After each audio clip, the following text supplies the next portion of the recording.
Well, hello everybody, and welcome to It's All a Work. As you can see, we're joined, as always, by Hanji Manji, and we have Dreshin back with us this evening. Your presence was definitely missed last Thursday, but we're happy to have you back today. So today we're going to be going over Smackdown, and we're going to be going over some news, both in the wrestling world and some news with the podcast itself. I'm going to do my best to get through it without sounding too terrible. I am a little under the weather, as people who were listening on Thursday probably know. I was coughing at the end, and that was just the start of a sickness, so I am struggling through that. Anyway, let's get things started here. So we had Smackdown. We start off with basically like a 10-minute. It wasn't really a 10-minute. It was kind of like a 5-minute, 6-7 minute trailer, basically, of what happened on Elimination Chamber. That was at the kickoff of the show, and then we jumped right into it. We jumped into the Bloodline segment, Bloodline and the Rock segment. This was a 45-minute long segment. So long, so freaking long. Apparently, Rocky's gotta have the show, man. That's just how he is. Yeah. Apparently, they extended it 10 minutes just because. Just because it's the Rocky. He, like he said, he can do whatever he wants. So he's like, I'm gonna throw in 10 extra minutes. My time. Yeah, I mean, in a 2-hour show. Sorry, guys, I'm muting my phone. In a 2-hour show, a 45-minute segment just doesn't make any sense. When we're doing Raw and we've got 3 hours, all right, cool. Like, I'm not a fan of a 45-minute segment. Not unless it's going to progress the story a lot. Right. And I mean, we're going to go through it, but I mean, outside of like The Rock doing his normal thing, did it really do much to progress the story? Not to me. I don't think it progressed the story, but it seems like it's going to start to tell another story with the downfall of the Bloodline eventually.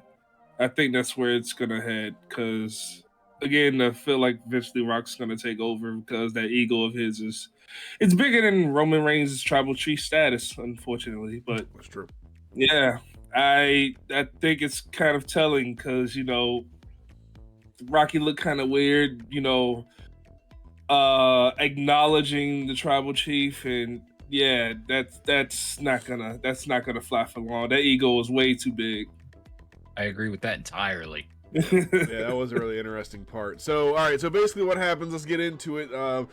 Roman and the entire Bloodline comes out, and Roman says, "Acknowledge me." And what was interesting is, Roman playing into the part, playing into the role. Roman didn't seem as confident, when he said, "Acknowledge me." You could tell in his face, which is good acting by Roman. I'll give it to him. And he said he wasn't happy. He said, "Hey, it used to be louder when you guys would acknowledge me. Let's do it one more time. You're not loud enough." And he says, "Acknowledge me." And, he says, "It's still not good enough." He's like, "You know what? I've done what I needed to do. I showed up. I'm here. I'm going to give y'all one more chance at this. If y'all don't acknowledge me, I'm leaving." He says, "Acknowledge me." After the third attempt, he still wasn't happy. He says that wasn't good enough, and he tells Paul, "Set up the jet." He says, "We're leaving." So Paul says, "My tribal chief, we can't leave. We can't leave." And then he announces out The Rock. After the commercial, obviously. He says the Rock will come out after the commercial break or whatever. And so The Rock comes out and does a little twist on his normal bit of, "Hey, you guys are, have the best attendance of, whatever that we've ever seen in this city, whatever. He comes out and he says, his words were, let's see, that Phoenix, Arizona is the #1 city for cocaine and meth use. and he can tell that there are people from Phoenix in the crowd tonight. He calls them cactus-loving crackheads, and he says they'll finally have something good to shoot inside of their veins. Very much working the heel thing, and I've heard a bunch of podcasts talking about it. Kevin Nash on his Click This podcast was talking about how, like, The Rock is trying to be a heel, and he's still insanely over, and there's just no way he's not going to be over. Well, I mean, like, listen to what he's saying. His promos it's freaking legendary. I'm not even gonna lie. Like, I'm one to say that Rocky was overrated, but I mean, he is really pushing it with these promos and just going in on the crowd, giving that heel work, and it's good, but it's Rocky. He's over, like you said. Like, everybody loves that heel work. Yep, absolutely. And someone in the crowd, if anybody noticed that SmackDown was blacking out during the beginning, it's because someone had a sign that said "Die Rocky Die," and the network deemed that inappropriate. So the network was like, all right, anytime the "Die Rocky Die" sign comes up, we got to black it out, and that's what they did. So it proved for a very choppy opening segment, at some points. I didn't really see, I didn't really notice, but I'm guessing, at one point they stopped blacking it out, so I assume that security got a hold of the fan or the sign or something, beat the shit out of them. I don't know. I think so. I think that's kind of what happened. Like, they just took the sign from him, like, pushed him and didn't get him out the crowd. But I mean, the Die Rocky Die sign, or just Die Rocky Die, has been going on for years. Oh yeah, I mean, since the very beginning. Yeah, since the beginning. So I'm confused on why now it's such a issue, for PG the Rock, era, or for the. Well, I mean, you going around calling everybody crackheads and something good they can shoot in their veins. I feel like the PG era is a little bit over. That's a good point. So just going through more of The Rock being The Rock. He calls the arena a crack den with popcorn. He rejects Cody's challenge outright. He says no one gets to go one-on-one with The Rock. He says, hell, even all the ladies here want to go one-on-one with The Rock. And then he calls them crackhead Karens and meth head Marys, which he even cracks a little bit at that. The meth head Mary thing almost cracked him a little bit. Which, That's something he came up with that on the spot. That you can't write that. Dude, no one's writing his promos for him. He's coming out there going off the cuff. I mean, there's no way anybody's writing his promos for him right now. I think John Cena back in the day kind of hit home when he was scribbling on his arm a little bit. Yeah, I think he hit home a little bit. And now he's just like, nah, we ain't doing this no more. So, oh man. So The Rock has a counter offer for Cody, and the counter offer is a tag team match between them and Seth Rollins and Cody on night 1 of WrestleMania. If the Bloodline wins, it'll be Bloodline Rules, which is basically whatever they want to happen. And if Cody and Seth win, the Bloodline is barred from ringside, cannot come to ringside. Really interesting stipulation on a match that I honestly thought wasn't coming. I didn't think that they were going to do this match, and you know that from like the second or third podcast that we were doing. I said there's no way they're going to do this match and overwork them like that, and it looks like I was dead wrong. They're not mentioning it for no reason, so they're probably going to do it. Yep, it's going to be. I was going to say I've been.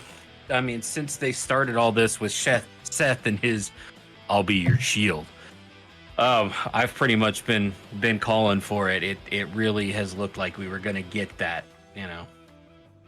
It's been, yeah. I look forward to it, but I don't know if I like the stipulations on it. Yeah. I mean, in my opinion, it's good heel stipulations though. That's what you want. Like, you're not going to get a face to come out and be like, this is going to be all-out street brawl. No, the heel is going to get it to where the heel gets his way. Because I'm pretty sure there's going to be interference with the Bloodline in that tag match regardless. And it's probably going to be an interference with Cody and Roman Reigns. Now, I'm not saying who's going to interfere with who, but there's going to be some type of interference. You said between Cody and Roman Reigns? What do you mean? What do you mean? Like, if the Bloodline wins? Yeah. Oh, of course. No.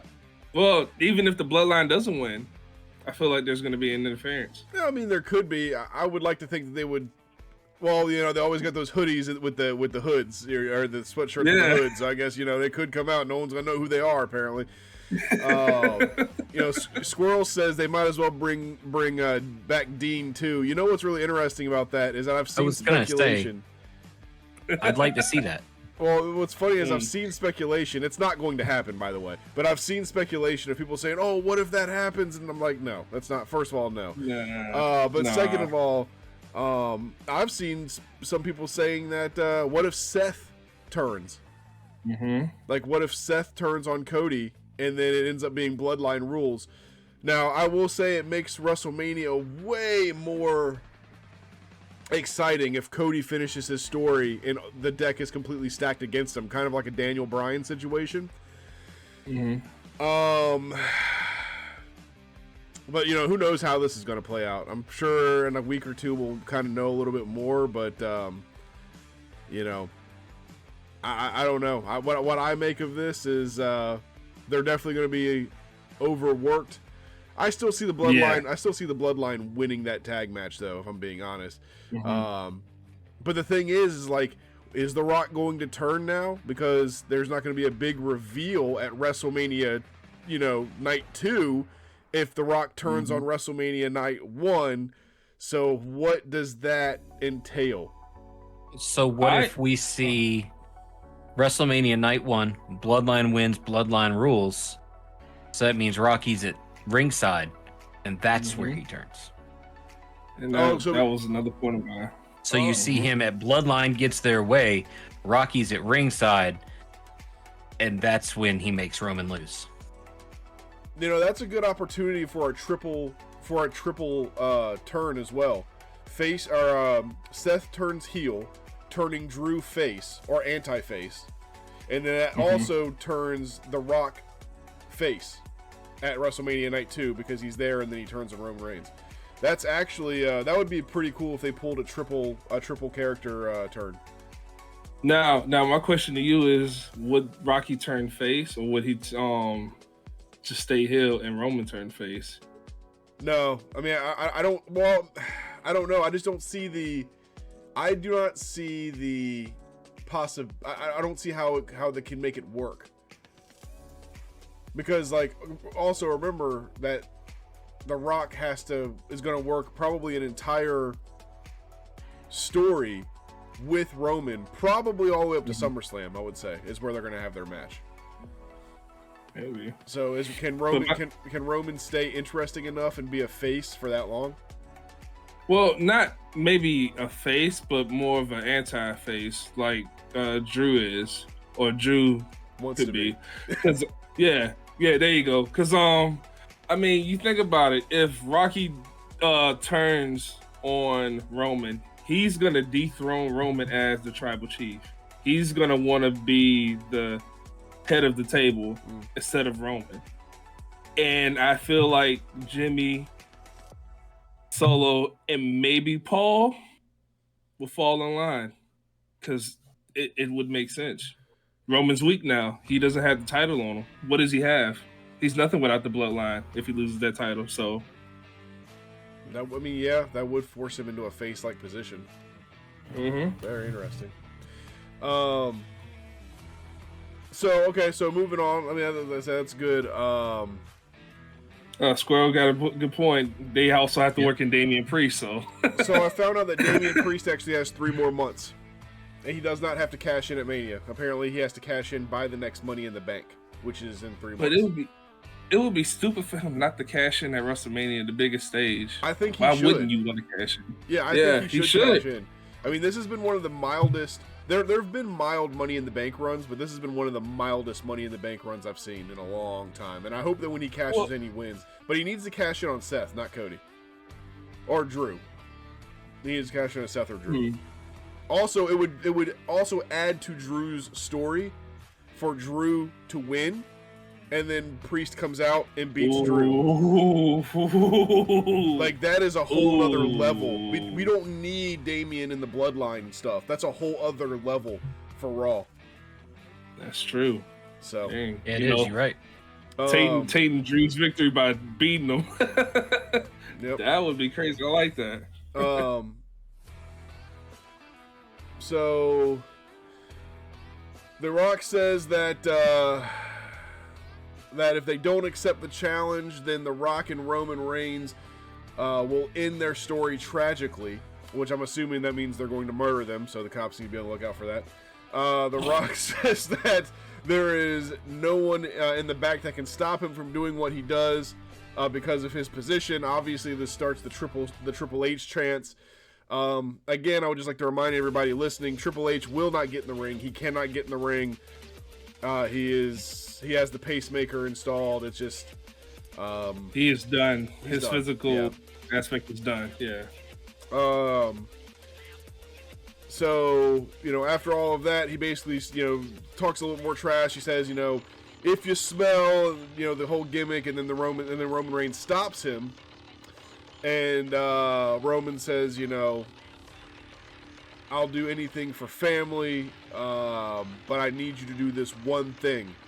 I need you to acknowledge me. So The Rock takes his glasses off. He's very hesitant. But he says, Roman Reigns, I acknowledge you as my tribal chief. The fans start chanting, "You sold out." And wait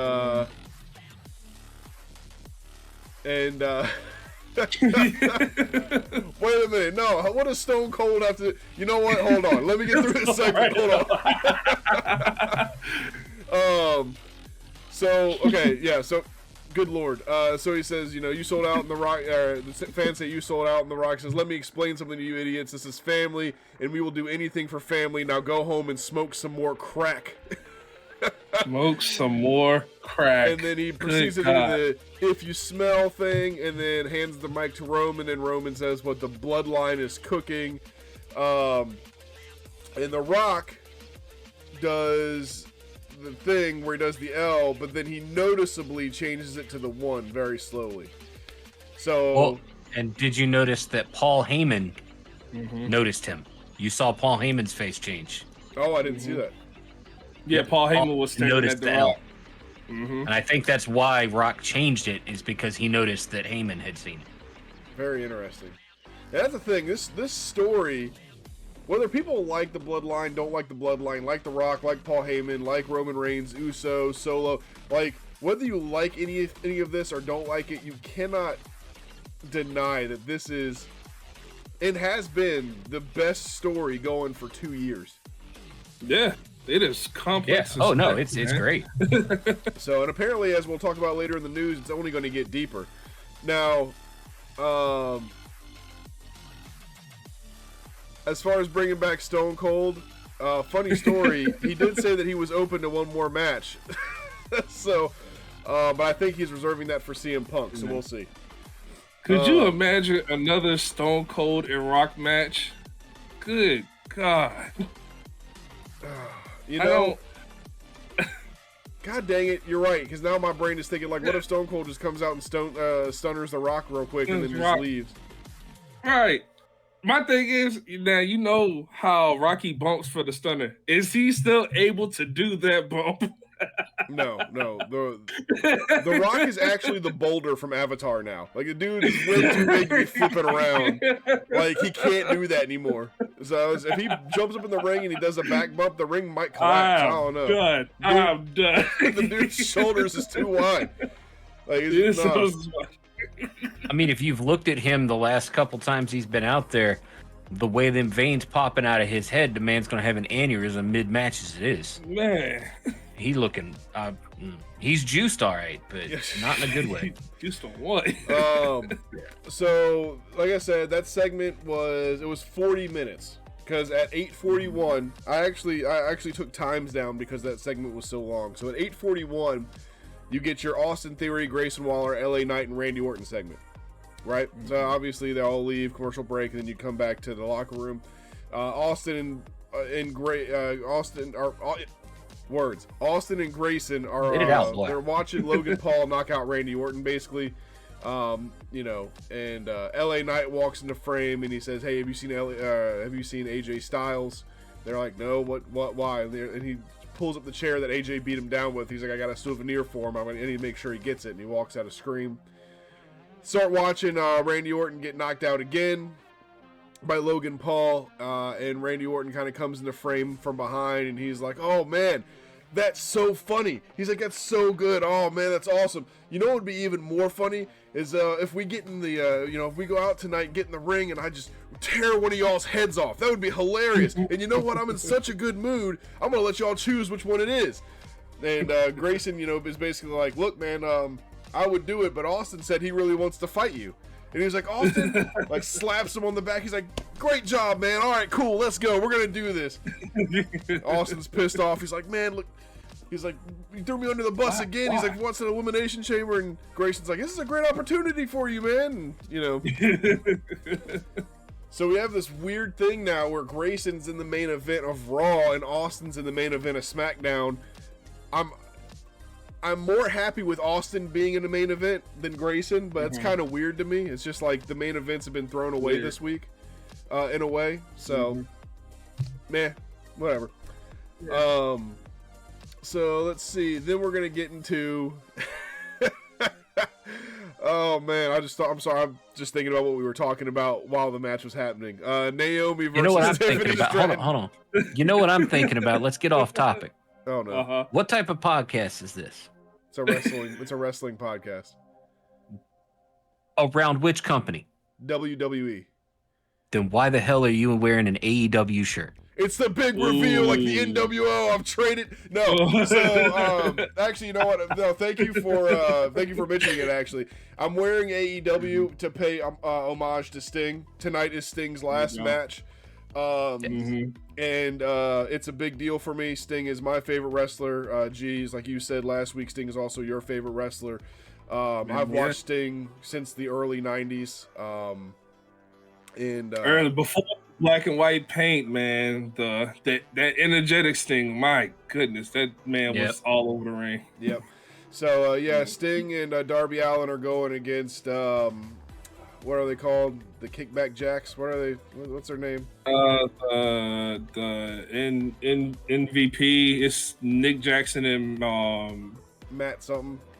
Matt Jackson. It's the Jackson. It's the elite, basically. Yeah, but it's the something twins or something. I don't know. I don't watch AEW enough to know their names all the time. I'm sure the people watching are furious now, but yeah. So you're going against them,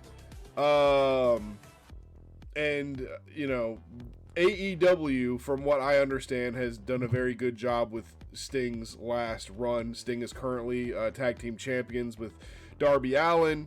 The Young Bucks, that's their name. The Young Bucks. Yeah, Young Bucks. Thank you. So,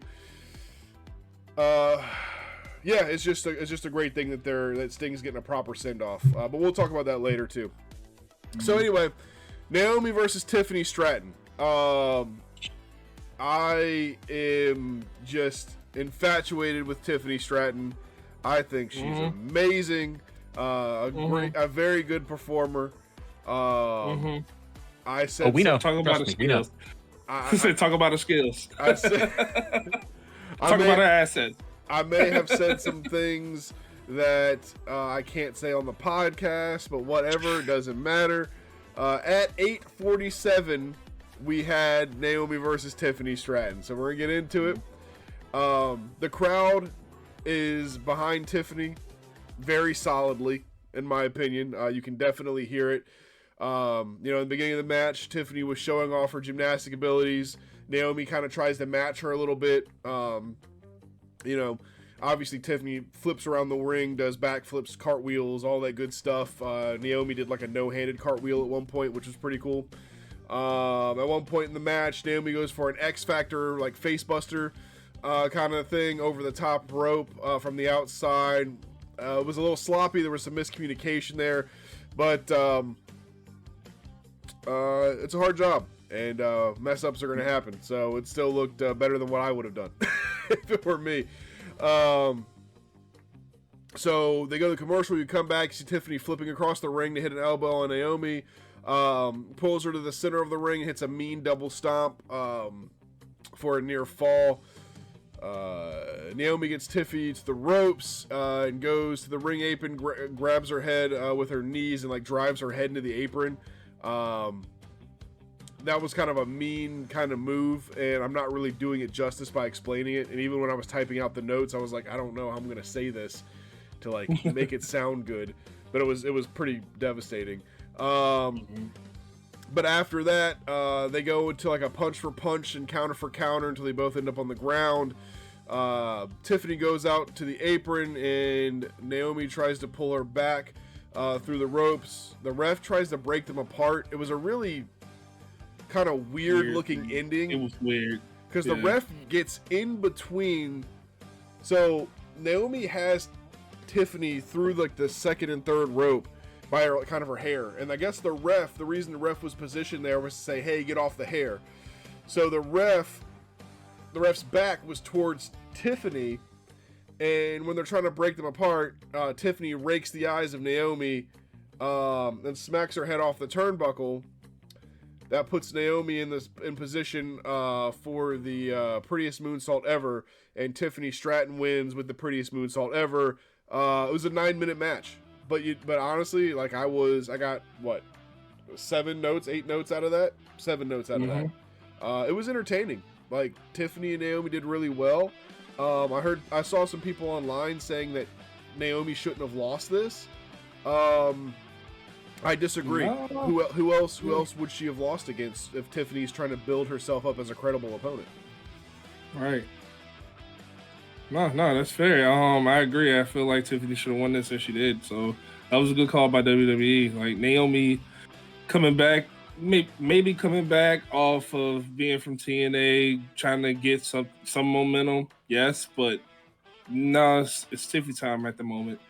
Tiffany's got to have her time. Yep. And also it kind of keeps like at the end of the match kind of kept Naomi looking strong. Tiffany cheated to win. Mm-hmm. You know what I mean? So she hit her big moonsault at the end and won with that, but she raked the eyes, so Naomi kind of looked strong there. So it wasn't really like a total like she tapped out and didn't get it. That wasn't a squash match. It was a good match. Right. Yeah. So then we get a small damage control segment, basically showing things that have happened between Dakota Kai, Bayley, and the rest of Damage Control, the Kabuki Warriors and all that. And that goes into our Kabuki Warriors match versus Bayley and Dakota Kai at 8:59 p.m. This is a 7-minute match. It does not have a clear winner. We kind of all knew what was going to happen. And the cliff notes of this match is the Kabuki Warriors, attack Bayley in a double team. Dakota Kai gets out of the ring while the attack is happening. So right there, your mind is like, why did she get out of the ring? So you already know what's happening in this match at the very beginning of the match, right? Mm-hmm. They keep doing heel-like tactics to keep Bayley away. Bayley ends up, eventually getting the upper hand and doing a jump tag towards Dakota Kai. Dakota Kai jumps down. And then Bayley fights her way back up, does a dive to Dakota, beats the hell out of Dakota for a little bit before the numbers game gets a hold of her. And then they just beat her down until we go to commercial break, basically. Kind of some taunting with the title. That's about it. My question is where do you guys see this going now? Like, obviously we're doing Dakota Kai and Bayley next Friday, right? But like, where does this go with Damage Control? Like, where do you guys see it going? Honestly, I don't know, because they're building Bayley to have to be strong on her own, and she's bringing it back a couple episodes with the lead pipe, kind of taking out the Kabuki Warriors and EO. I don't know, because after this match with Dakota Friday, most likely, because we all know it's going to happen. We just have to see what happens at WrestleMania, because I feel like the numbers game is crazy. You know, you literally have a 4v1 coming into that match. So it kind of feels like they're dismantling Damage Control. You know, obviously Bayley is not in Damage Control anymore. But I mean, do AO and them actually want to be known as Damage Control, or are they going to try and build their own faction, essentially? You know, run off something else that's running more off the Asian heritage of what they've got in their little clique. And I mean, even Dakota could be removed from it because she's just kind of there at the moment. So, I don't know. I think of it more of a possible dismantling of a group than them trying to build an extensive storyline. Right. Somebody's contract's expiring, maybe something to that effect.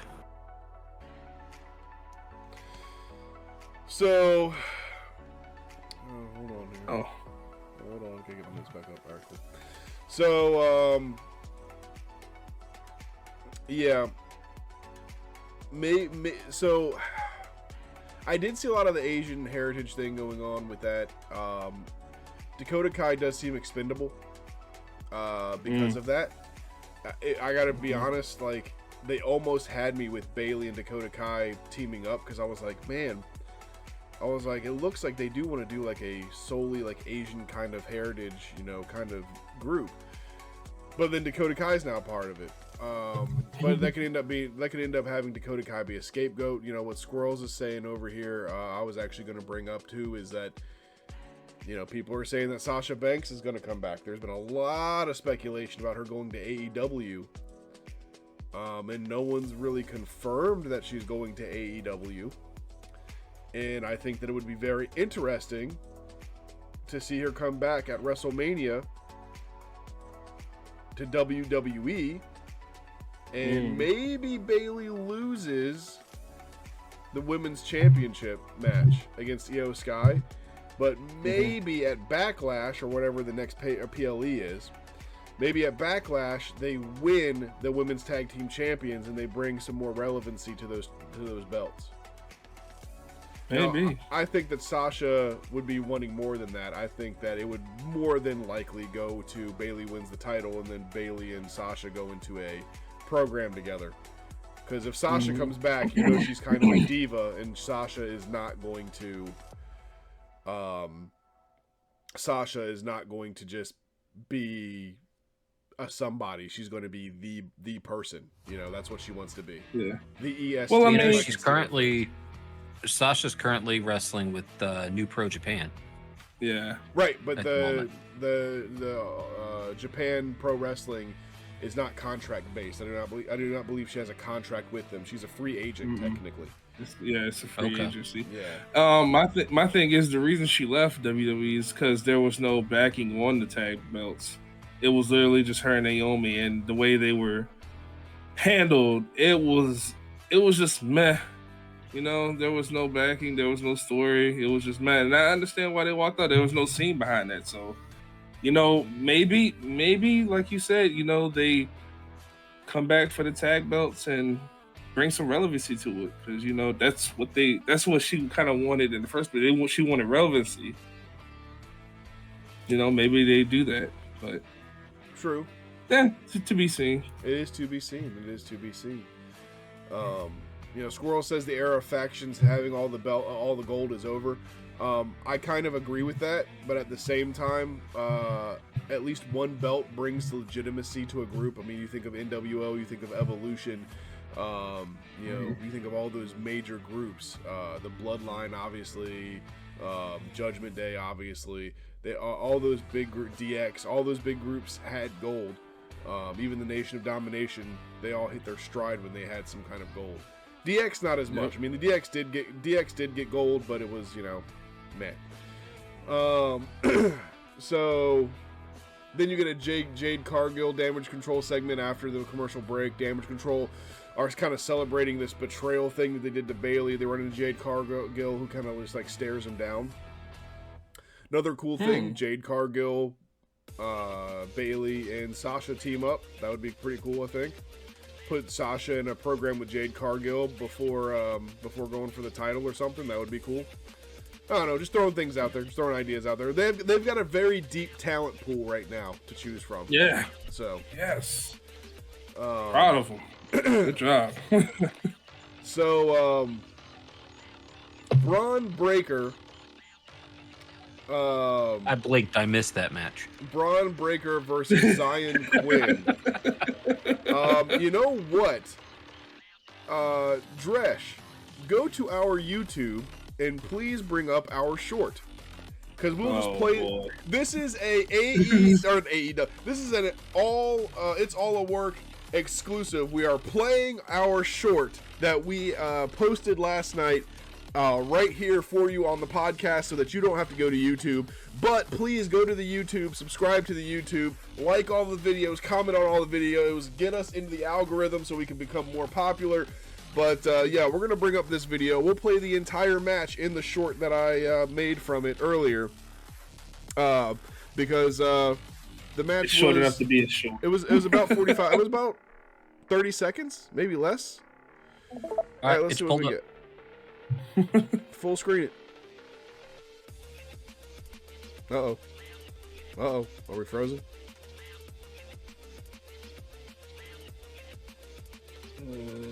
Maybe. Uh-oh. Is it playing for you, Dresh? Oh, Dresh is frozen. I think Dresh is... Yep. Well, technical difficulties, folks. We'll be right back. Oh, man. How can I get him out of here? There we go. We can at least do that. There we go. Oh, that's funny. Okay. Oh, man. Okay, so stop. Okay, there we go. Now we're back. Oh, Lord almighty. Okay, so we're not going to play it. Go to the YouTube to look at it. Check out the YouTube. We will put it. I will go ahead and put it. Actually, G, will you do me a favor? Go ahead and grab. Oh God, he crashed. Okay, oh, there you go. All right, so G, do me a favor. Go ahead and pull up the link and put it in the chat, please. Yep, you got it. That man crashed out. And yes, we're doing all this and making such a big deal about this because yes, I believe that Breakker is to coin a phrase, the next big thing. He is fantastic. The dude's explosive. He's good on the mic. He's very well rounded. You can tell that he was trained by his father and by his uncle. Scott Steiner and Rick Steiner. You can definitely tell. Which I'll be meeting Scott Steiner. I'll be meeting Scott Steiner in a week, and I'm going to try to get an interview with him. I hope he doesn't kill me. So, you gotta let him do the pump angle slam on you, bro. I'm gonna ask him for a brief interview, and if I can get that interview, whether it's a short or whether it's a full 10-20 minute interview, we'll be bringing it to YouTube. Trust me. Yeah, you gotta talk to the big bad booty daddy. It's every day. It's nonstop. So basically what happens is spear 1, 2, 3 done. That is what happens. It actually took Bron longer to walk to the ring than it did for him to win the match. So he just killed this guy. Rest in peace, Xyon Quinn. I'm sure you do great on NXT. See you in a year.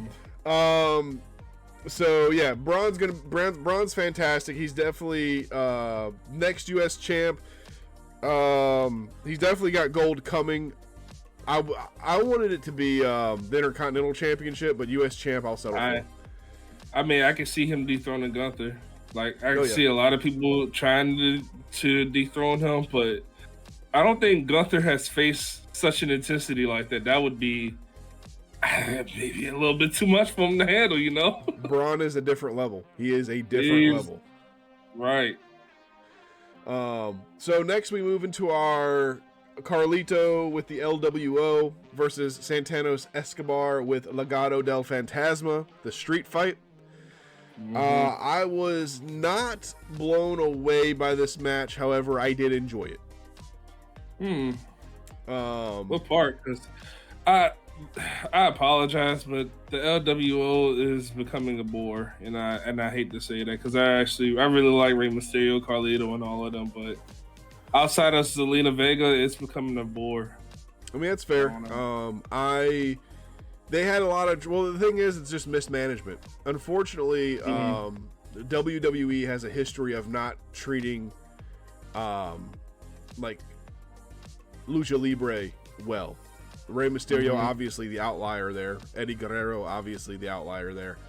But outside of that, I mean, there's not a lot. I mean, there is some, but there's not a lot that goes on. But I do have some notes on it, so we'll jump into it, and we'll get, as Dresch deals with his technical difficulties, he might be dealing with a snowstorm out there in Des Moines or, some kind of something, so we'll keep it coming to you.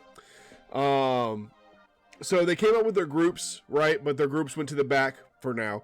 They start out just throwing hands, kind of, they wrestle outside of the ring. Obviously, it was always going to end up that way. Santos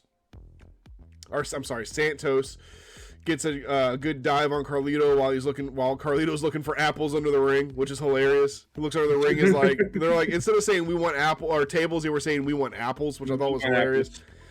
So they go to a commercial break. We come back, and then Carlito has a trash can on him, and Santino hits him with a double knees, which is pretty vicious. That was one of the parts that I liked. I was like, okay, cool. And just, keep in mind, we had a street fight on Raw and a street fight on Smackdown.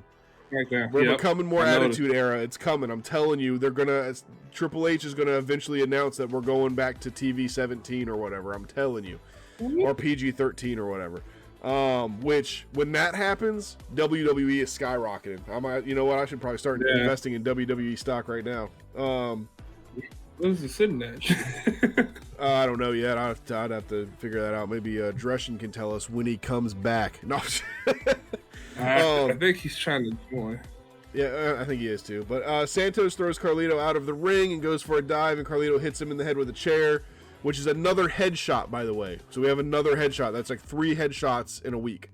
Because I've been counting. They happen so rarely. I started counting when I saw one. Carlito puts a trash can over Santos's head, smacks the trash can with the chair on his head, where his head would be. So it's technically a 4th headshot. They battle until Carlito gets the upper hand again on the top rope, and Legado del Fantasma comes out to attack Carlito. They do a triple power bomb, and Carlito kicks out. It was a near fall. The LWO then comes out to kind of even the odds. They battle until the LDF puts them down. Ray comes out feigning his leg injury, so a big return for Ray. And then Ray starts busting him up with the crutches. The LDF, Legado del Fantasma, gets in the ring with Santos. Santos goes for a clothesline. Ray dodges the clothesline.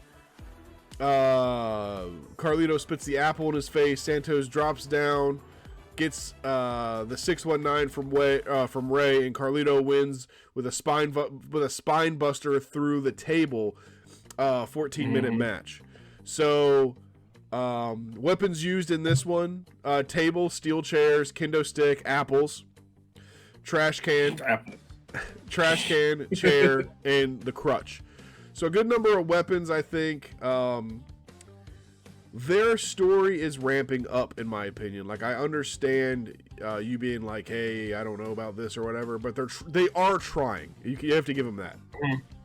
They are. It's just, I don't know. It's not hitting home for me yet. It's more of a, it's matches. It's a story there, but nothing's like catching my attention.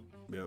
And you know what? That's a good thing about wrestling, man. Certain things grab certain people's attention, and certain things don't grab people's attention. And I will say, personally, for me, this is one of the more boring storylines, even though we have 8 people involved in it. Right. Yeah. So, we got 8 people involved in this story, and it still isn't hitting home for me. But there is a whole group of wrestling fans where it is, and I think that. For those wrestling fans, I would say it's probably doing well. I mean, it's ramping up, and we're probably going to get that 4-on-4 at WrestleMania Night 1, is what I would think. So we're going to go to Pete Dunne and Tyler Bate segment now. So basically, Pete Dunne and Tyler Bate are pleading their case for the tag team titles. They're a good tag team. Yeah. They're not getting it at Mania, I don't think. I don't think they're going to Mania. I mean, what road do you think that they go to Mania on? You got a good point. I mean, there's nothing there for them to go on other than the last match they had, which was a really good match. They fought their tails off, but there's nothing there. And this seems there's more stories around titles nowadays than just matches for titles. Yeah. So I see more of a DIY going to WrestleMania before them. Yep. Just because there's a story there with them, the Judgment Day, and R-Truth. Right. And that's kind of what I was thinking. If it were me kind of fantasy booking, my fantasy booking would be the Miz and R-Truth versus Judgment Day versus DIY versus the Street Profits. Street Profits. Huh? I want to see the Street Profits back in there. I know that the Street Profits and Bobby Lashley are probably going to go against Karrion Kross and AOP. I know that's probably going to happen. But like I said, fantasy booking, I want to see the Street Profits back in the game.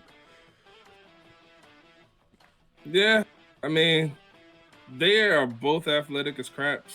And they work the mic. Montez Ford is a beast on the mic. Yep. And Angelo Dawkins is a monster, man. Yeah, for his size, like he should not be doing some of the things he does, like over the top rope, just straight up, like back flipping over. So, I don't know. I just Squirrel says New Day needs one more run.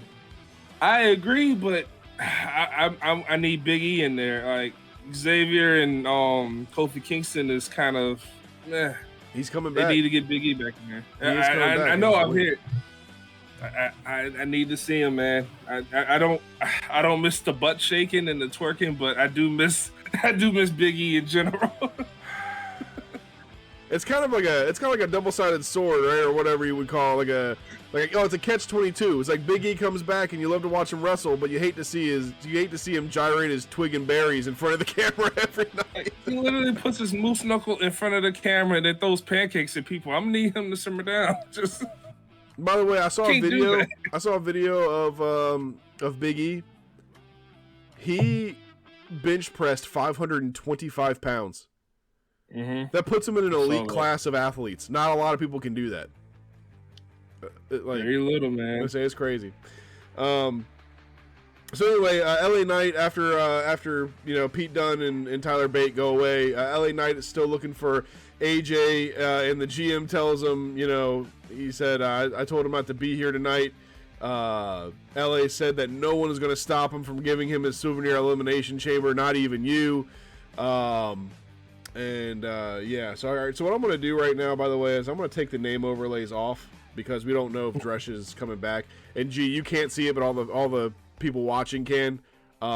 Since he just went to, since he keeps trying to come back, the name overlays keep messing up. So I'm just going to keep the name overlays off for now. I can see. I'm watching it. Welcome back, man. I don't know what happened. Did the clip at least play? No. Because playing the clip is what fucked my stuff. No. Sorry. We moved on. We put it in the chat. We're good to go. Wait, I think actually it looks like it's screwed again. You're frozen. Okay. I'm frozen. You're both frozen on my screen right now. I can hear you talking, but I can't see you moving. So as long as everybody else can see us moving, we're good. So we're fine. Yeah. All right. So anyway, so we're gonna move on to Randy Orton versus Grayson Waller with KO on commentary. So you mean Austin Theory? What did I say? Grayson Waller. I'm in Austin Theory. My bad. So they start the match. Wrestle to the outside where KO is begging for Orton to slam Theory on the table. Grayson gets involved with a distraction and allows Austin to get the upper hand and pushes Randy into the ring post and hits him with a back body drop on the table. So Randy takes the back body drop. KO, as always, on commentary is a gem, and I hope that when he calls, it a career, I hope that he does get some commentary because oh my god, the dude's hilarious. So they get back to the ring. Orton goes to give a superplex to Austin, and Orton actually slips off of the rope, and he recovers from that slip up and still hits a suplex while Theory was standing on the top rope.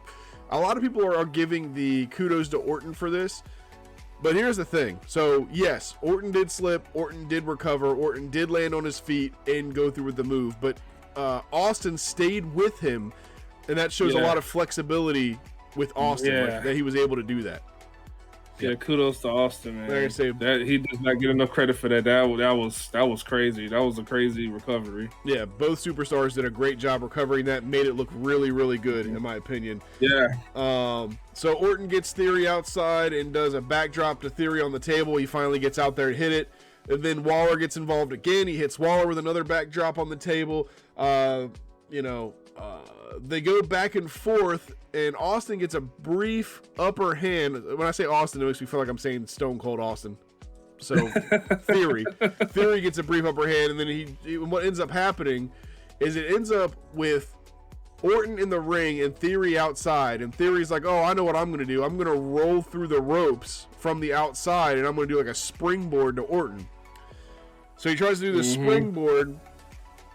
Randy Orton counters, hits him with an RKO, 14-minute match.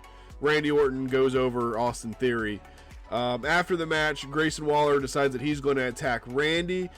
Kevin gets in there to even the odds, like, immediately. He was like, oh no, this isn't going to happen on my watch. Immediately gets in there because apparently he's a big Randy Orton fanboy, which is nothing wrong with that. And then, KO ends up getting double teamed. He fights out of it to hit a stunner. It was sold really well by Theory. Like, Theory sold that stunner very well. Then he goes for a stunner on Grayson Waller, who counters it, pushes KO to the corner, turns around, receives an RKO from Randy, and then KO and Randy fist bump in the ring. Fist bump in the ring. That's something that, like, you know what? Never mind. Don't. And then SmackDown ends. Someone Nia Jax. Overall,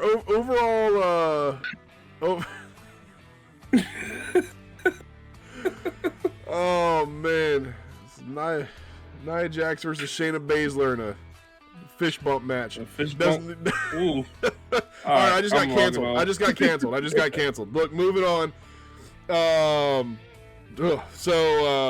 What'd you guys think of the match? Overall, what'd y'all think of the match? I thought it was a good quality match, not a main event. Well, maybe a main event for SmackDown, but a good quality match. The ending was crazy. One of his better RKOs, I would say, but yeah, good match. I agree with that. KO's commentary made it worthwhile. That was arguably the best part of the match. That RKO at the end, absolutely, well put together, well timed on both of them, so it looked absolutely gorgeous. Some of the RKOs, he's just kind of making it work, but that one, everybody was positioned damn near perfectly. It looked good. There's no reason he shouldn't have won off of that. So awesome. Yep, absolutely. And then matches announced for next week. We have Bobby Lashley versus Karrion Kross. Should be a good one. We've got Logan Paul, who will be in action. Obviously, Bayley's going to go against Dakota Kai, or at least come out and talk some spit to her. We'll see. We'll probably have something else going on with Legado del Fantasma and the LWO. Obviously, Braun Breaker is going to have another squash match. And right there, that's probably going to be our entire match, except for whoever's going to be in the main event, which will probably be LA Knight going against either one of AJ's friends, old friends, I should say, or maybe even AJ, who knows, but I think that they're saving that for Mania. And that's SmackDown. So overall, what do we think about SmackDown? I give it a meh. Not more of a exciting meh, but not crazy. But it was all right. It could have been an email. Especially with a 45-minute skit in the middle of it. Yeah. The 45-minute segment was very overdone. The 45 minutes is what makes me give it a 5 out of 10. I would give it a better rating if I had at least one more match in there. But the matches that were there, I liked. Obviously, I like Naomi and Tiffany. I think that was a great thing. I think that the Bayley and Kabuki Warriors and Dakota Kai thing had to happen. I think that they had to push LWO and Legado del Fantasma story. I think they had to do that. Bron had to have his match.